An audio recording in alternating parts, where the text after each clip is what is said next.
in Whakatane, New Zealand, and you are of Maori descent.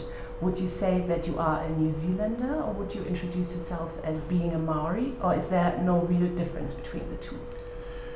I would introduce myself as being a Maori, first and foremost, a Maori New Zealander. There is a difference between them because New Zealanders now are a multicultural country, and the Maori people are the indigenous people, the first people of the land. And so I would probably refer to myself as a Maori New Zealander. Mm-hmm. Okay. You have been working as a school teacher for more than 20 years, and what do you feel is the most important thing that you wanted to teach the kids? Yeah, I was in education 24 years. I've been out of the classroom now probably about 12 to 15 years. But in the new role that I'm in, it's actually an education job. I'm responsible for professional development of our staff. I now work for the Department of Conservation. But when I was teaching, it was at the beginnings of the renaissance of the Maori language, and I had a job which was called an advisor for Maori education, and my role was to set up total immersion Maori language schools to try to put that concept across to our Maori parents as an alternative way of learning, but also to bring back the prestige of a language which was basically banished from the education system in the late 1800s, whereby the native minister of schools in the late 1870s said that the only obstacle to civilizing the natives of New Zealand is their language, and therefore we will cut it out of the education system. They will not be able to speak it in schools. The renaissance of the Maori language within schools began around about the 1980s with the advent of what we call kohanga reo, or language nests. And with the advent of the Maori language becoming an official language of New Zealand, one of the official languages of New Zealand, in 1987 it devolved responsibility back to the Crown, to the government, to be producing resources of the same calibre that they were putting into the mainstream schools. And so it set in train a whole process of the renaissance of the Maori language and bringing teaching back into mainstream education. But when I was teaching, I used story to motivate my children in the different curriculum subjects. And I suppose what I wanted as a teacher when I first began teaching was to instill within the Maori children and within my class a sense of pride in being Maori. We have been an oppressed people for a number of years before the renaissance of the language, and it was probably my connection to the children to instill pride in them and give them a sense of value as a people was to reconnect them with story and through story, because I think that our stories actually have the ability to heal the world as in the different cultures. And somehow our children and even a lot of our adults have become disconnected from their past, from their stories. And I think that our stories have determined our behaviours as peoples. It doesn't matter what culture you're from, and a reconnection with our stories of the past was my way of trying to give significance to the fact that those young children in front of me were New Zealanders, but they were Maori New Zealanders. So you've been in Germany now for quite a while, and you've been traveling through Europe, and I'm sure that you must get quite a bit of attention because your tamoko, your facial tattoo, is quite distinguishing. Is there a most common reaction that you get? Yeah, the reaction is fleeting, for a lot of people. They'll see me and then they'll look at me and they'll just carry on walking. And for some people, they'll actually stop me in the street and ask me where I'm from and what does all of this mean. And I really enjoy sharing about the mark, because I am part of a generation that is going to normalise the mark, called tā moko, back into New Zealand society. It was banned in the mid-1800s as a heathen practice by the missionaries, and its revival and its renaissance has only been around about the 1980s, where some of our tā moko experts sat down and researched all of the literature around the mark, the meanings, and the like. And we have started, we have begun reinventing, I suppose, the mark, and spreading the word about what it means, that it was a part of our culture, and that it's something that we need to bring back to normalise into New Zealand society. There are a lot of our people actually don't understand the mark at the moment, even Maori people. There's a connection with gangs, and there's a difference between tattoo and what I wear, which is tā moko. Tattoo is skin art, and tā moko is about history, genealogy, spirituality, the skills of the wearer. So anyone who, in the old days, who could read the mark would know where I'm from, what I do, the skills that I have, my purpose on this earth. They would be able to see that in this. So it's like a resume, a curriculum vitae of the wearer. So what does your tā moko mean to you?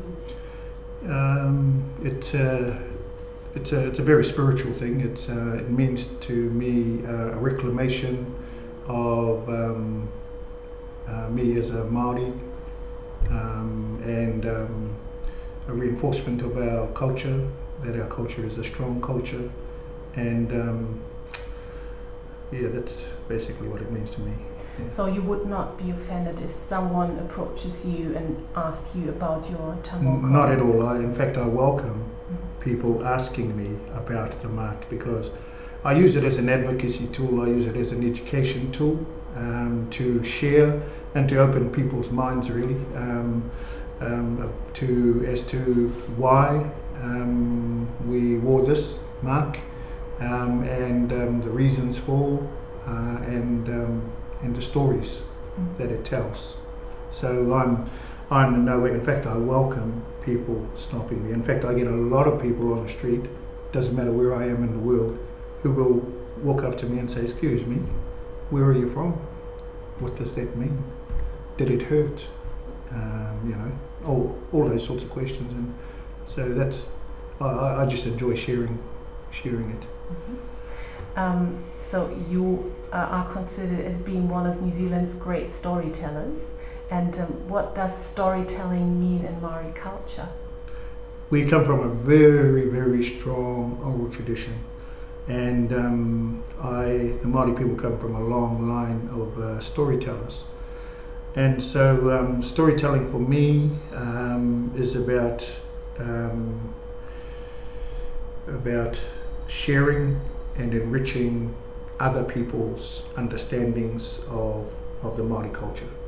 So this story that I have, that I'm wearing as tā moko, is a story in itself. It has its own way to it, its own spirit. It has its own talk, which I share with whomever wants to listen.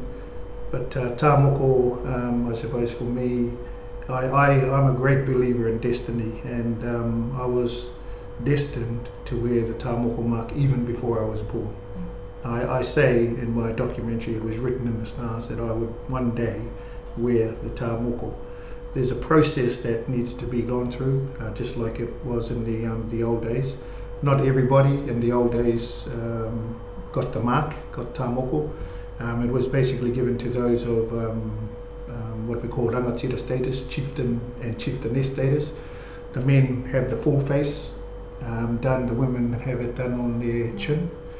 And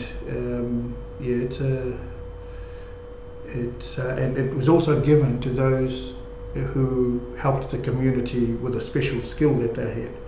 So may have been 150 years ago, the tribe would have been watching me and some of the other young women and men growing up, and basically saying, might have been around about 20, 21 years of age, well, Joe does not show the abilities of a fighter or a warrior, but he has a good mind on him. So we will take him along, he will become one of the repositories of our stories. And then they would train the people that they identified as the repositories of the stories. It might be over several years before you told a story, to be the repository, to hold those stories and to be the storytellers of the future. And so that's basically in here on the forehead, right in the center of the forehead. For someone who could read the mark would know immediately that I was a storyteller. Or it might be a different design for someone who holds the genealogy, and it would be a different design for a warrior, a fighter. It would be a different design for someone who held the rituals and the incantations and the prayers. So someone would look at this and say, repository of stories. He is from such and such a tribe, and he works in such and such an area. So I work in now I work in conservation, which is about healing Mother Earth and looking after the natural resources, the native birds and the ecosystems. And so that's basically somewhere here. There are 12 different parts to my one, but you can get up to 17 different parts on people who have got a full face, and each part says something different about me, about the wearer. So it would always be the decision of the Maori community who would be worthy to wear a mark? Yeah. Oh, okay. Yeah, and that was the same with me. Say I got this in 2008. I was 51 years of age, and given that it was the art form was only just being revived, probably 10 to 15 years earlier. That's probably why it took me, quite a while to get the mark. There's a process you have to go through. I had to ask my wife to be aware of this, and there was resistance there for a while, for 5 to 6, 7 years, and it was about trying to balance Christian beliefs with what was believed to be a heathen practice. And it was about trying to work through those stories. My father said that you will not get that mark done until I'm gone. So he was afraid for me because moko is likened to gangs, aggressive, angry, mask, those sorts of things, and he didn't want people knowing me. Didn't want people thinking ill of me. Didn't want them having perceptions of me changing who I actually was. And so I got it done after my father passed away, and my wife in the end agreed. And she just said, "Oh yes, you deserve it. You people are saying you deserve it, so and it's." So do you feel that you are perceived differently now that you're wearing a tamoko? Not at all. Not at all. In fact, I'm lauded. I'm lauded for taking the mark and getting it out to the world and to our own culture, and then to the world. And so it's a special thing. I get into a lot of quite interesting situations, like sitting on the aeroplane and sitting by somebody, and you start up a conversation and just start talking about the things I've just talked about. And one particular time I asked a young woman sitting beside me, when you saw me walking towards you to sit down beside you in your seat, what did you think? And she said, well, the first thing that came to my mind was that person must be somebody who has respect, because you only get the mark if you are respected. And I wasn't surprised by that answer, but you never know what people are thinking unless they start sharing with you. So it's I've had some great conversations sitting beside people on aeroplanes wherever I've travelled around the world. They're really interested in the mark, and as I said before, I use it as an education tool, really just to open people's minds to actually understand that we are not heathens, we are not natives. This is part of our culture, and we've always been strong in our culture, in our performing culture, and in our protocols. And so my people see me as a face for them to the world. I represent them to the world, and basically that's why they have said, take the mark, go. So the last question would be, what does it mean to you to be able to tell your stories to an international audience here in Germany? Is there a message that you would like to convey, or? Yeah, the messages I try to convey in my storytelling, there are messages and stories, but what I would like to, my mission in life as a storyteller is to share the importance of story and the telling of your stories. Telling of a story is actually quite different to reading a story. They are both very crucial to sparking one's imagination and in terms of the telling our stories. The written word in terms of telling story is a little bit different to just the verbalization, the narrative and the narration stuff. So my message to the world is that in order for our world to be healed, we need to reach back into the past and reach back to our stories to reconnect and to find those connections through those stories that aren't being told now. There are many of our young children in all cultures and old children and adults who have become disconnected from the past, and I believe that my mission in life is to talk about the importance of telling our stories. And I've just finished a session at a school today, had 100 children there, and after my storytelling and my session, I actually asked all of the teachers to come to the front, and I spent 10 minutes with them talking about the importance of telling stories. And everybody in that room was a storyteller. They may not tell the story like how I tell it, but everyone in that room has a story to tell, and they need to be able to given opportunities to tell stories. Yeah. So I pulled those teachers together and I talked to them about the importance of a story and it being a very, very powerful teaching tool to impart and transfer and transmit knowledge and understanding through story. Yeah. Lovely.